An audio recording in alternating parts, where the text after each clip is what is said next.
Well, good morning, everyone. It is Championship Sunday, as usual. It is New Year's Eve. I'm sitting here with Jed over in Chicago, Jimmy over in Phoenix. Welcome, everyone. Happy New Year. Happy New Year. Hey, before we start, I want to talk a little bit about the new COVID policies. The NFL and the NFL Union adopted new CDC guidelines that reduces the quarantine time to 5 days from 10 days for all players, including those who are unvaccinated. Jed, I'll start with you. Ironic they're doing this during playoff times because they don't want to lose their superstars during these playoff times. Yeah, well, I think they're probably also watching look at what's happening to the NBA. I mean, the NBA, you have meaningful games being played by basically second and third string players. And so they're in a situation where I think they're right at the cusp of people being upset because it's like, man, is this a legitimate season? Do you actually need to pause the season? So I think the NFL is being preemptive and is like, we don't want anything like that to happen. Or even look at Northwestern, look at all the bowl games that got canceled. That's the NFL's nightmare, right? If they have to cancel a playoff game. I've been so frustrated with NBA fantasy. I don't know about you guys, because you can't drop these players because it's not like they're really on injured reserve, right? But they're not playing and they're out for 10 days. So you have all these like bench players who are scoring 20 to 30 points and you're just sitting there watching your guys be on IR. Oh, yeah. Look at Doncic. For me, a lot of times Doncic has been out for a while. He had the ankle injury, and then from that point, he was supposed to come back. Suddenly gets COVID, and now he's out for another. So I think in the last 3 weeks, I haven't seen Doncic on my lineup at all. Yeah, it's definitely. I mean, the whole entire Atlanta Hawks. I remember they were out. That hurt me with Trae Young being out. But like you said, the other thing is you can pick up these guys. I got that guy from Detroit, Sadiq Bey. I don't know if you guys saw him. He went off for like 30 plus points. It's crazy. He was the one. Wasn't Sadiq Bey the guy who went after LeBron James? Or no, it wasn't him. No, that was Isaiah. Oh, okay. Yeah. Jim Carson, the Colts plays Carson Wentz on the reserve COVID list. He is unvaccinated, but does have a shot to play in Week 17 against the Raiders due to this new COVID policy. Now, at the same time, if he doesn't play, Sam Ehlinger is the Colts' current backup. And the Colts have reached out to Phillip Rivers, wanting to know if he will come back for. It's ironic. We've heard this with Drew Brees and now Phillip Rivers again. You know, all they're going to do is whether it's Phillip Rivers or Ehlinger, they're just going to give it to Jonathan Taylor and just tell him to run it. I mean, that's really. But here's the other thing too. It's the last game of the season. I think the Colts have locked up They might have locked up a playoff already. I mean, you don't really want to play too much of your star players right now because you don't want them to get hurt going into the playoffs. Yeah, I think what that hurts is Michael Pittman. Like if you were thinking about playing Pittman, this is where you got to consider, well, I don't know, with Ellington in there, I don't know how he's going to do. By the way, I really do like this feature. This feature is great because then you could see everything right now, right? Yeah. This new feature that we're doing on our platform that we're recording on allows you to seamlessly share screens and everything like that, which wasn't existing when we first started as well, too. And if we look at all of the different playoff pictures right now, Kansas City, Tennessee, Cincinnati, Buffalo, Indianapolis, New England, Miami actually has done really, really well. Now, at the same time, if suddenly Miami does lose, you have Baltimore, Chargers, and the Raiders all sitting there. I actually don't think Pittsburgh Steelers will make it. I don't think Cleveland Browns will make it. I don't think Denver Broncos, but Ravens, Chargers, Raiders actually have a decent chance of making the playoffs this year. Well, I don't know. Like I was just reading for the Ravens. Lamar Jackson still hasn't practiced, so it's still iffy whether or not he's going to play. He did practice, but then he was hobbled, like he had such a bad, and he couldn't practice the second day, so it's not looking good for him. Yeah. And then the Chargers, I would think out of all that group, the Chargers has the best chance to make it into the playoffs, but you never know. The Chargers are always the Chargers. They always end up losing it at the last minute, and they can't make the playoffs. Yeah, now, I would think you would not want to face either the Chargers or the Ravens. If they sneak in there, those are both pretty dangerous teams. Mm-hmm. I think they could make a little noise. Well, especially if I was the Chiefs, I would not want the Chargers to come in there because they have such a hard time going against the Chargers. And if the Chargers come in in the number 8 spot, the Chiefs are better be worried. Well, last week, both Eckler as well as Williams were out because of COVID protocols. They're now all back for this week's game. Mm-hmm. Yeah.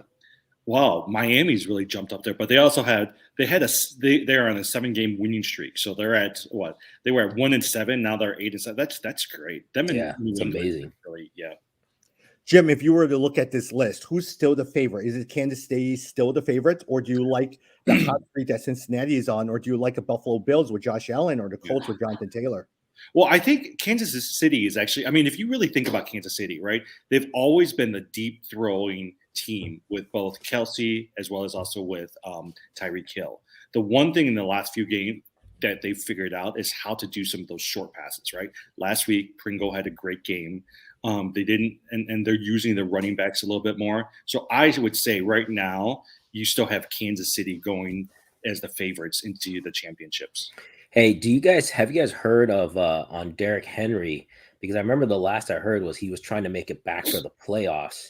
Is there still a chance? Because if he comes back, then that changes. Otherwise, I would say Tennessee is not going to make any noise. But if Derrick Henry comes back, that makes that whole equation different. Oh, yesterday, I'm just reading the Sports Illustrated. Headlines are Titans appear to tease return of running back Derrick Henry. Yeah, that's what they were saying. He can make it for like the playoffs. And if he made it for the playoffs, man, then that team becomes a whole different story. Can you imagine arrested Derrick Henry in the playoffs? That's what I'm saying. Yeah. Like they could be really gangbusters. Otherwise, I actually don't like the Chiefs this year, even though they're number one. I just think there's too much variability in their offense. I think the defense has stepped up, but the offense has just not been the same. The team I like on this list, to be very honest, is the Patriots. I think the Patriots can make a run here. We know the Patriots. I expect them to crush Jacksonville this weekend, but I think the Patriots could come out of this group. Hey, but don't be surprised if the Bengals actually make a run. Joe Mixon has been very, very hot. You look at Chase, you look at Boyd and all those, and T. Higgins, they've been doing really well. And so with Burrows continuing to lead the way, don't be surprised by Cincinnati Bengals. Well, this weekend's game is huge. So the Bengals are playing the Chiefs. So I agree with you, but I want to see the Bengals. They haven't shown up in the biggest games. They have in their division. So they've beaten, Baltimore's, but in the Pittsburghs, but they need to show it outside the division. So if they come and play well this week, then I agree with you. They could be ready. I agree with you with the 3, 4, 5s because they're young teams, young players. Young players usually don't do too well in the playoffs, except maybe the Bill Belichick teams, right? Because Belichick is there. He's able to guide the Mac Jones of the world. But that's why, for me, I still lean towards the Kansas City Chiefs because the young players in Cincinnati, Buffalo, and Indianapolis Colts, I'm hesitant about them as we're going into playoffs. Jed, speaking in terms of matchups as well, too, if you were the Tennessee Titans, you're playing the Miami Dolphins this week. Would you want to beat the Miami Dolphins handily so that they actually are out of the playoffs? Or would you like to take it easy and allow the Ravens and Chargers to slip into the playoffs? Oh, I don't think you care. I don't think you're worried about who you're matched up against. Personally, I think you never go into these trying to figure out trying to play for who you're going to play next. I think you just play for yourself. Like, I think if I'm Tennessee, I need to make sure my offense is clicking. I protect anyone who I'm worried about as far as injury, but mainly it's about my own team, and I'm not worried about who I'm playing. If you look at some of the matchups over at the AFC, there's a lot of Miami's playing the Tennessee Titans. Yep. Then you have the Las Vegas Raiders playing against the Colts, which, especially if Carson Wentz doesn't play, there's a good chance. Well, there's always Jonathan Taylor as well, too. Yep. Then you also the Kansas City Chiefs playing the Bengals, as Jed said, and the Broncos playing against the Chargers this week. Yeah, a lot of good games, but I definitely think that the Bengals versus Chiefs, that's it. The Bengals, Chiefs, and the Cardinals and the Cowboys, I think those are the two big games this week. How many of you guys think that the Pittsburgh Steelers is just not going to do well? I mean, they've just been terrible. No, they're done. And Roethlisberger's gone. I mean, this is his last season. So, I think they're done. Well, don't you think, though, from a fantasy perspective, and I don't know who out there has Pittsburgh Steelers players, don't you think that because this is most likely his last game for the Steelers, that they're actually going to put on a pretty good show and win this game? Yeah, that's an interesting thought. I definitely believe that players play well in certain situations and play for certain players. So I could see Pittsburgh. That's not a bad thought at all. Maybe trying to, last hurrah for Roethlisberger going out. But that's a tough team playing the Browns, and the Browns have a lot to play for too. So it might not be an easy game. Yes. Hey, look, there's a huge rivalry. Roethlisberger has not been good. Najee Harris has not been good. It's just not going to be very good. Yeah, Najee Harris actually the last few weeks has not done well. He's actually really, single-digit fantasy points. I still have him on my playoffs for our dynasty league because I can't, because he has such a high ceiling and you don't want to give up on him. But I've been so frustrated by Najee Harris. Yeah, I was looking at your lineup and wondering. I was wondering if you were thinking about playing. You've got who is it? You've got another running back on the bench. Yeah, That's Michael pretty Carter. good. Yeah, Michael Carter. There. Yeah, Michael Carter. That's an interesting, decision you have to make because they're playing the Bucks. So you expect the Bucks to win big. They're 13.5-point favorites, but I could see some points there for the Jets. I don't expect, in garbage time, I think the Jets could pick up some points. Yeah. The other thing I thought about is, I don't know what you guys think is, the backup Adare, the backup running back to Jacksonville, who's going to be the starter this week. He's on the waiver wire, right? So do I pick him up and then put somebody like a Najee Harris on the bench? But then I was like, consistency has helped me win this season. So I'm not going to try gambling right now and try to overthink this. Yeah, I agree with that, especially a talent like Najee Harris. And like we just said, he has a lot to play for. It's also a Monday night game. And I always feel like Monday night games, the stars come out to play. So let's just see what happens. Yeah, except actually with the Dynasty League, I don't know if you guys have looked at it. Sometimes you can find some really good players sitting there that you might want to stash away for a later date and think about it towards the end. Well, for my dynasty league, I would do it, except right now moves, so I can't do anything. Yeah. Hey, all I'm hoping with the Pittsburgh game, Freiermuth, that's all I need him to do, make one touchdown in order for my championship game. There's a good chance for that. I could see that, especially against the Browns. Yeah, I could see that. Oh, hey Tom, I'm just looking at it. You're slated to beat Vince. Yeah, in our championship game. Yes. Oh, wow. I don't know. The only person that do you want to see if James Robinson was playing, I would not have played Antonio Gibson. Yeah, but Robinson's not playing. Yeah. Because Tommy has Antonio Gibson playing, but Robinson is now on the bench. Yeah, that makes sense. Yeah. And the big thing, remember, this weekend isn't. I think Swift is coming back this week, so that's an important one. Here's a question, right? Oh, this is actually a really good question. So my brother has in his championship Gibson playing. He's slated to get 13 points, right? Last week he had 12. Last week he had 15. But the other person who's on the bench right now is a Darrell Williams, who the last time he started also scored double digits. And I think with Edward Helaire out, he's going to be the starter. Would you play a Darrell Williams instead of somebody like Gibson? Well, the problem is Gibson right now not only has that injury to a shin, and also ankle and back as well too. So already his turf toe injury as well too. So he's walking wounded. I also have McLaren sitting on my bench, and so I may really think about Darrell Williams this week too. I actually like that because I expect the Chiefs-Bengals games to be high scoring, which means that Williams could even just get a cheap touchdown, like a goal line touchdown or something. So especially if you think Gibson has all those injuries, they're playing Philadelphia, so it's going to be a tough battle down there. But I expect the Chiefs and the Bengals to be super high scoring, so it might not be a bad move. All right. Also lucked out. Actually, before you do it, let me ask you guys a question, Jim. If you had to pick Darrell Williams, Antonio Gibson, or Boston Scott?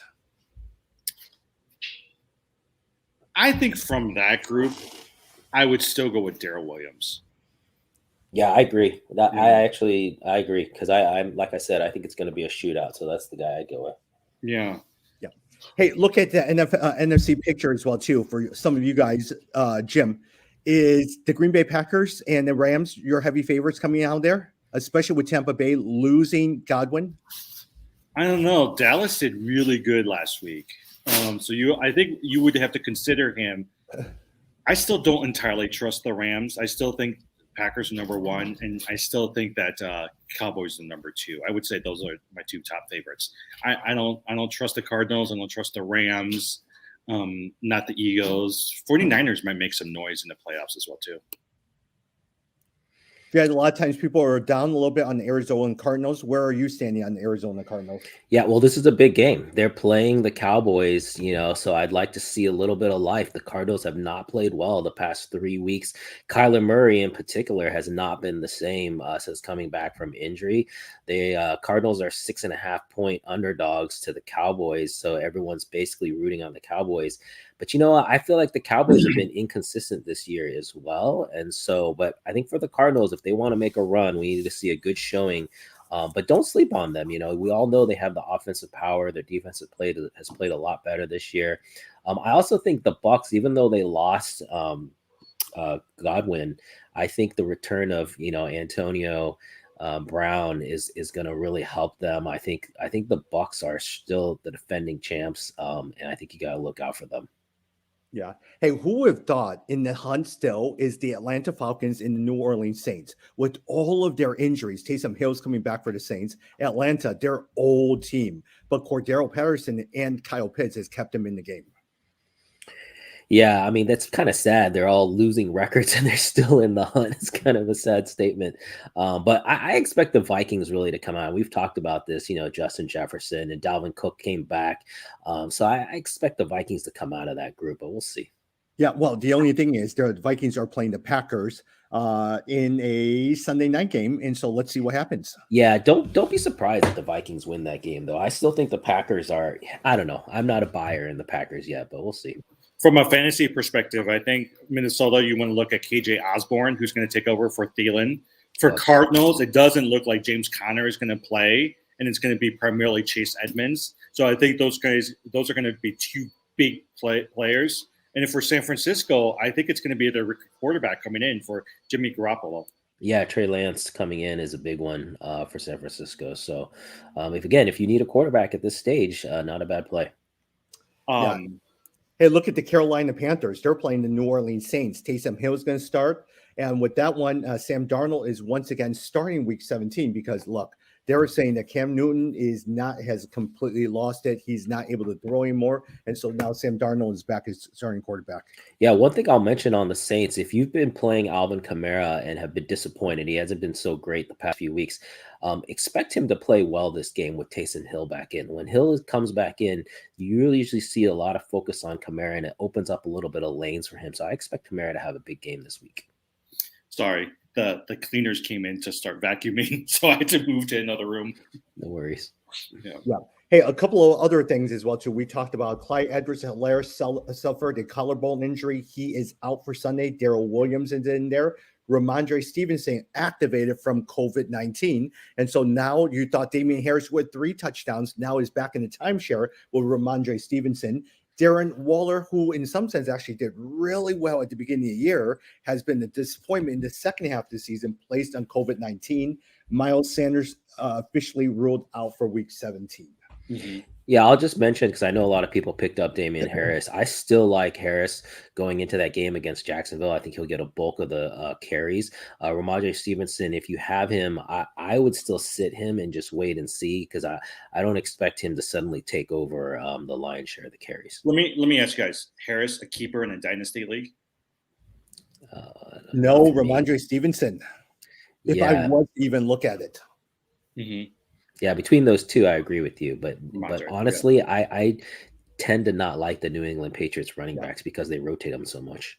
Well, and there's 3 of them, right? Ramondre, there's Brandon Bolden, and also Harris. So, I mean, even if, you're right, they're always going to rotate amongst those 3.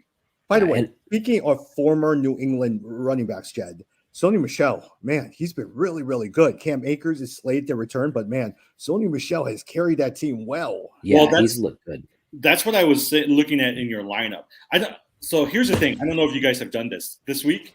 I went back to week 1 and I looked at who did I draft and who did you end up with in your championship team. So in Tommy's case, he's lucky to have gotten Sony Michel off the waiver wires because he didn't draft him.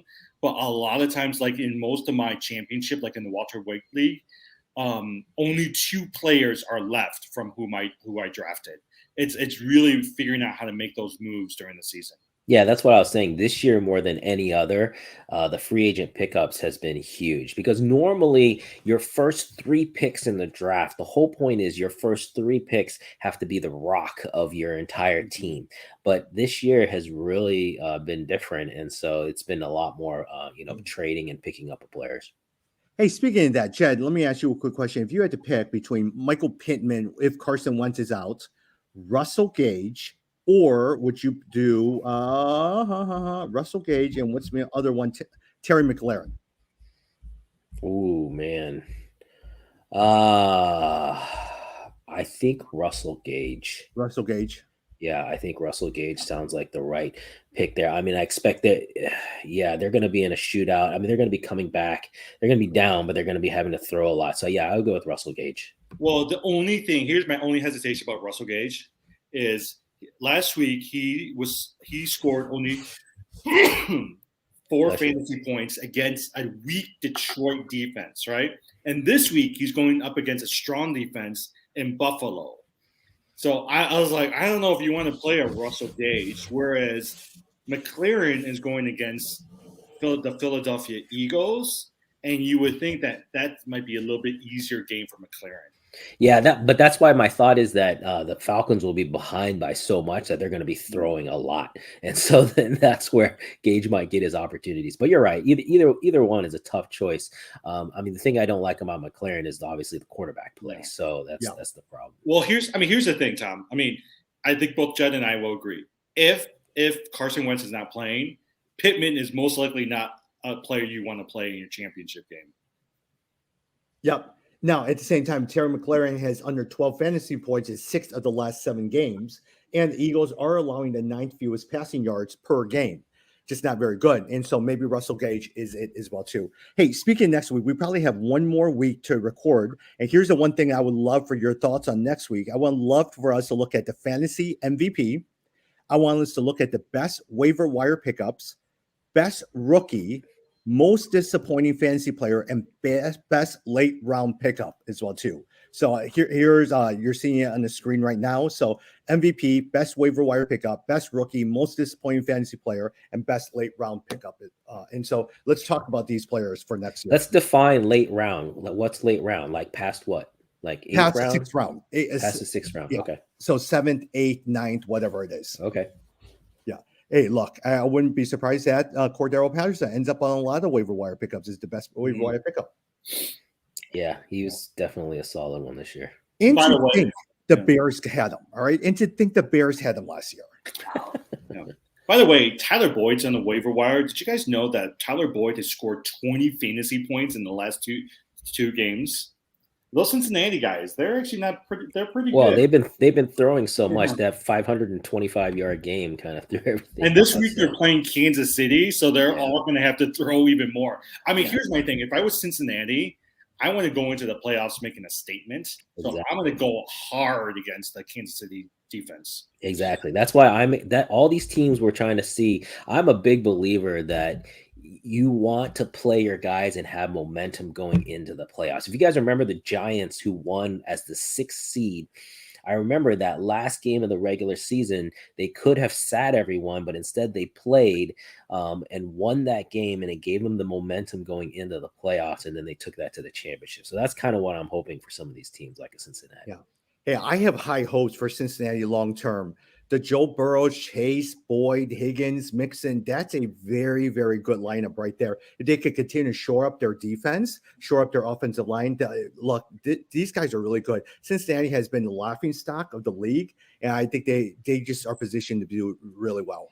Jed, you might want to reconsider who you keep for your dynasty quarterback. No. The thing is so the guys are talking about I have Joe Burrow and Kyler Murray in our keeper league, and normally you would not keep 2 quarterbacks, but I've thought about it. So the fifth keeper spot for me is Cordero Patterson right now, and so it would be keeping him or Joe Burrow. I mean, you can get let's just say you kept the Joe Burrow and let go of Cordell Patterson. You can get a pretty decent player in the middle of the season once you trade him. Yeah, exactly. Yeah. The thing I didn't like this season though is because I had both guys, I had having to make decisions every once in a while about which one to start, and I would pick wrong. And so I hate that. Like I always don't like that. Yeah. Hey, let me ask you a quick question. Dolphins against the Titans. Running back Duke Johnson, 13 plus carries in 2 straight games. Would you even look at him? Not me. No, not right now. Yeah. I mean, I think, 2 weeks ago, he was fine, but this past week, he came back to normal. And so I think they're still going to feed him, right? My guess is they're still going to give him 13 to 15 carries, but my guess is he'll maybe get like 70 to 80 yards. But I am surprised by the Dolphins. Got it. Hey, what other games are you interested in, Jed? I know a lot of times you like to spread it. Are there certain games that you're interested in this week? So I talked about the 2 big games, obviously the Cardinals and the Cowboys and the Bengals and the Chiefs. But my pick for the week, if we want to do picks, I always like to pick an underdog. The Lions are 7-point underdogs to the Seahawks. We all know the Seahawks problems. They just lost to the Bears. I think their whole, everything's kind of blowing up in Seattle right now. And Detroit is getting, what's his face back for the running back, so DeAndre Swift. And so I expect them to play a little closer. I'm going to pick the Lions over the Seahawks. Really? Okay. Hey, by the way, they just did put Adrian Peterson on injured IR. reserve. So he's Yeah. out for you. Rashad Penny has been doing really, really well. Oh yeah, Penny has been great. If you picked up Penny, again, the Seattle running back, kind of not as good as the 49ers running back situation, but the Seattle running back position generally, whoever's there, if they get 20 carries, they always look really good. Jim, speaking of that, Giants versus the Bears, you're expecting come Monday, Matt Nagy will probably be fired? I think so. I mean, actually, I'm pretty sure. I think Carolina's going to make a head coaching change, and I think the Bears are going to make a head coaching change. Except this past week, I felt some sympathy for Matt Nagy because of all the stuff that happened to the ESPN reporter, Jeff Dickerson, and Nagy was actually really good. He took some time out of his press conference to talk about him, and he went on the radio to talk about him. So I was like, oh, he's a pretty decent guy. He's just not a good coach. The Bears are favorites this week. They're 5.5-point favorites over the Giants. I can see those guys winning too because they don't care about draft picks because they don't have a draft pick this year. So I could see actually them trying to win this game. But no matter what happens, the Bears are still giving up their draft pick for this year, which is probably going to be a top 10 pick. So no matter what happens, they're losing a top 10 pick here. And the Giants are 4-11. They're pretty bad. Jim, I actually think that there is no way Carolina is going to fire their coach, Matt Rule. He is someone who is highly respected. And a lot of times there was bidding wars against Matt Rule. I bet you a lot of times they're going to have to find a new quarterback. Sam Darnold probably isn't it, but I think he has at least a couple more years under his belt. Yeah, but the only thing is, did you see the owner came out yesterday and said that he was very disappointed and embarrassed by the Carolina Panthers? And so that's one of the reasons some people are saying, he's a new owner. He wants to make sure that ticket sales are going well. He's got McCaffrey for a few more years. So I don't know. I mean, I think a lot of these owners, they have short leases. Yeah, but it's not his fault that McCaffrey is injured. I mean, he's so injury prone. Jed, let me see. Ashley, sorry about that. What was the other one? Broncos versus Chargers. I want to be able to talk a little bit about that. Is besides Javonte Williams and Melvin Gordon, are you even looking at any Denver players this week? No, I think, other than the running back situation, no. And even there, we've talked about it all year. It stinks that it's a timeshare. It's kind of screwed people up. But Gordon has been okay. You've gotten a decent amount of points, but the passing game in Denver is nothing you want to be a part of. And one thing, Austin Eckler is supposed to play, but if he is not playing, Justin Jackson all day, you are starting him over everyone else. Yeah, agreed. You got to pay attention to that really closely and see. Hopefully everyone by now with COVID has been paying attention to all of the injury reports leading right up to the start of games because there are some surprises. And so you just got to be paying attention, right up to leading to before the game starts. Jim, and also with the Detroit game, as Jed was talking about, if for some reason Amon-Ra St. Brown is on your waiver, you pick him up and start him. Would you agree? Yeah, I would agree. I mean, here's the thing: is if you have a dynasty league that allows you to keep more than 5 players, I would actually really consider keeping them. I think he'll be a good receiver. Yep. Jed and Jim, the only reason I was a little distracted is because I wanted to get your thoughts on this. The 22 modern era finalists for the NFL Hall of Fame. If you were to pick on this, Jared Allen, Man, Devin Hester better make it this year, man. That's all I got to say. Willie Anderson, Rondé Barber, Tony Baselli, Leroy Butler, Devin Hester, Torrey Holt, Andre Johnson, Sam Mills, Richard Seymour, Zach Thomas, DeMarcus Ware, Reggie Wayne, Patrick Willis, Bryant Young. Look, if you had to pick 4 of them, Jed, I'll start with you. Which 4 would you pick? Oh, gee. Well, there's I some don't know. good players on here. Yeah, obviously there are. I mean, I would just pick the ones that for me jump out. So to me, Devin Hester, again, because of the position, because of the dominance at that position, I think he should be a first ballot Hall of Famer. So that name jumps out to me. Torrey Holt jumps out to me as well. We already saw Marvin Harrison got in. Torrey Holt was every bit as good as Marvin Harrison on those old Rams teams, and maybe even better. And so I would say Torrey Holt jumps out. The other ones, I'm actually going to go, I would go on the defensive side. I think, Leroy Butler, right? Yeah, well, there's a lot. I mean, Yeah. look at No, these. there's. I mean, think about it, right? Because if you put in a Torrey Holt, I could make the argument that a Reggie Wayne is better than a Torrey Holt, right? Yeah. Because of the number of yards and all that stuff too. And then on the defensive side, you've got DeMarcus Ware, you've got a Patrick Willis, you've got a Leroy Butler. I mean, those guys all made significant impact in their teams. Yeah, I think you're right. And I know there's already a backlog of wide receivers for the Hall of Fame, but you're right. The fact that Torrey Holt and Reggie Wayne are both there could hurt them both. And so it might go to a defensive player because, yeah, and then we didn't even say Richard Seymour. Richard Seymour is ridiculous as well. I mean, very good player. And then also Tony Baselli, right? He was the best offensive lineman for that team. He was the number 1 player that Jacksonville took to really launch their the franchise back in '95.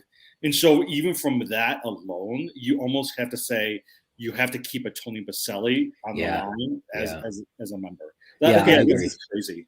Now, Jim, you didn't answer the question. Actually, not 4. The max is 5 from modern day players. Which 5 would you pick?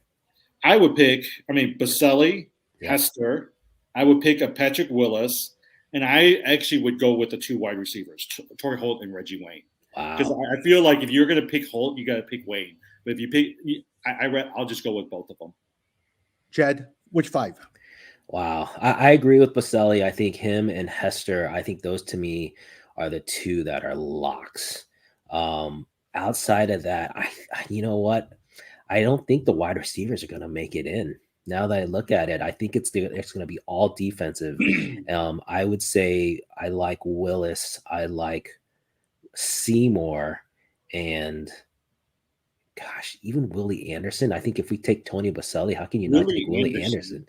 He's pretty ridiculous too, and even Rondé Barber. I don't know. I can't decide. This is too hard. My argument is you have to have a Tony Baselli offensive lineman. Leroy Butler was one of the preeminent safeties of his time as well, too. Devin Hester, definitely. Out of all the receivers between Holt, Johnson, as well as Wayne, probably Reggie Wayne has had the most success in it. The other ones could wait until next year. You pick one of them, Reggie Wayne would probably be it.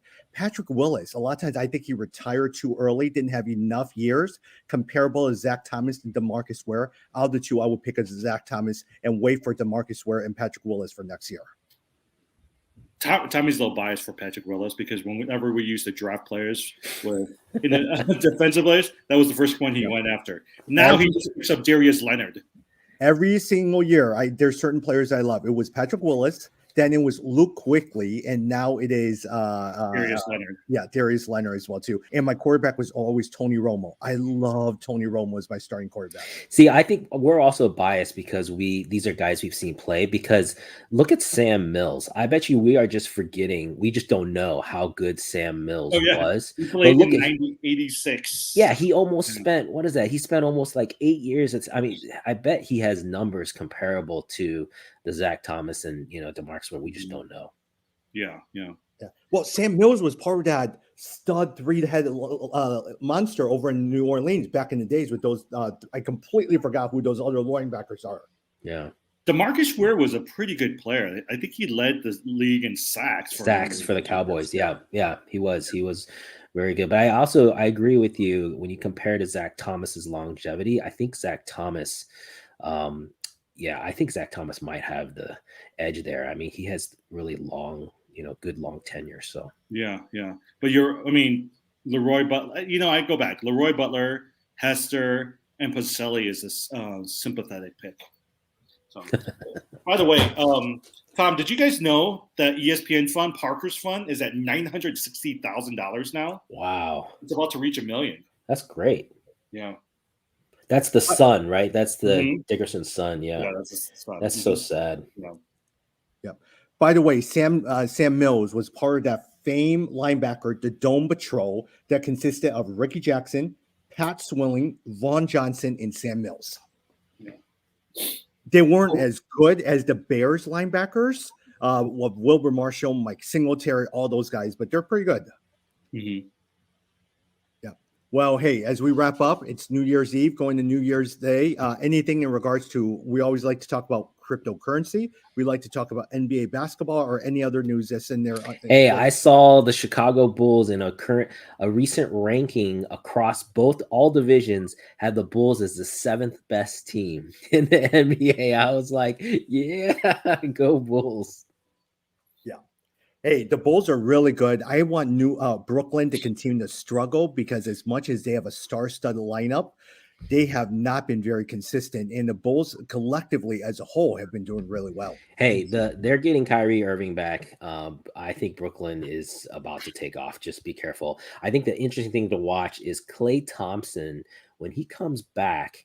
How do they integrate the guy? Because it's not like they're losing, right? They are winning without him. So what do you do to integrate him and not screw up what you've already got? Well, and he's been out for 2 years. And not like he's been out for a year. He's been out for 2 years. Yeah. So I don't be surprised if Klay, actually, I think Steve Kerr already came out and said if Thompson was going to start or not. But if it was me, I would bring him in off the bench for a little bit. You know who I'm kind of glad if you think about Golden State, right? They now have Jordan Poole. Their rookie James Wiseman hasn't come back yet. They got an Andrew Wiggins. So they've actually they've got a pretty decent team for Golden State. Hey, remember the player that they had originally drafted, Jordan Bell? Remember his name? Yeah. He's the Bulls just picked him up on waivers from the G League. The Bulls traded his. Didn't they both trade his rights or traded his rights? For cash. It was actually pretty good. Yeah. Now, the only problem, Jed, I would disagree with Kyrie Irving. He's only playing road games. He still remains unvaccinated as well, too. And so suddenly you only have a player coming on road games. You're going to have to adjust to him, which, by the way, James Harden, as much as we complain that he's been, a little chunkier, he's been doing really well the last. Oh, no, he's rounding into form. No. Here's the thing on Kyrie Irving. This guy is people don't give Kyrie Irving the love that they should. This guy is a top 5 player in the NBA. I don't care if he's only playing on the road games. He's going to have an impact. And here's my prediction. He will get vaccinated within the next month. In January, he will get vaccinated. He has not come out with this hard stance. He's basically got a philosophical issue with it, but I think he's going to get vaccinated. You'll see him continue to play, but regardless, that team is going to be dominant. I wouldn't want to face that team. Hey, in terms of fantasy purposes, a lot of times, many of you guys noticed that Ricky Rubio is out with the ACL tear. And so you have Sexton also out. Garland is out for COVID. Kevin Love, the last couple of games, 24 points. And before that, he's had 24 points, 29 points, 32 points, 18, 22, 23, double every single time. Yeah.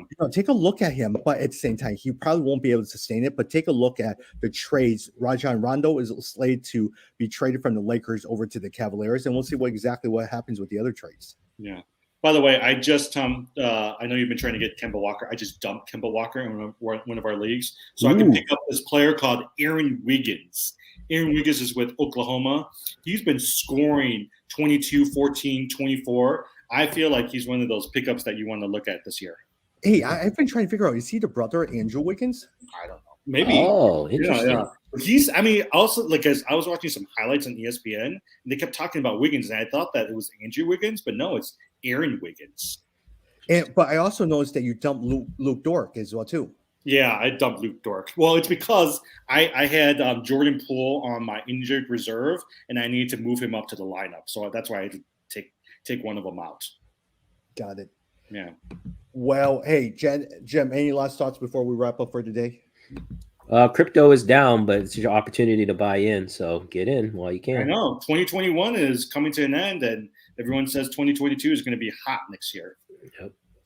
Well, we'll record one final time for next week. And remember, a lot of times we're going to talk through these topics: MVP, best waiver wire pickups, best rookie, most disappointing fantasy player, best late round pickup after the 6th round. So let's talk a little bit about those next week. How about instead of most disappointing fantasy player, most disappointing fantasy team, which is going to be the Washington team, which destroyed a lot of fantasy teams. Yes. And I was telling Tommy my number one player that I wish I went all in on was Cooper Kupp.